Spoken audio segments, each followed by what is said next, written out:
Artificial intelligence దెబ్బ, ఆదాయ వనరుల దెబ్బ కలిసి వన్ బై వన్ దెబ్బతీస్తున్నాయి. తాజాగా మెటా కూడా, అంటే నిన్ననే అమెజాన్ గురించి మాట్లాడుకున్నాం, ఇప్పుడు మెటా కూడా లే ఆఫ్స్ ప్లాన్ చేస్తుందట. 20% ఉద్యోగుల్ని ఇంటికి పంపించేటటువంటి క్రమం. దాదాపుగా 15,800 మందిని, ఇప్పటికీ 79,000 మందిని ఉద్యోగాల్లోంచి తొలగించారట. క్రమంగా కట్స్ పెరిగిపోతుంది. 2022-23 నుంచి ఇయర్ ఆఫ్ ఎఫిషియన్సీ అవార్డులు అందుకున్న వాళ్ళు కూడా పదవుల నుంచి తొలగించబడ్డారట.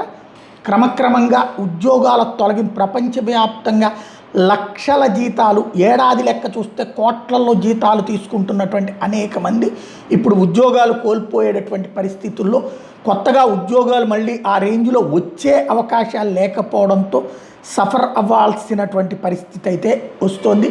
ఇది పెను ప్రమాదం.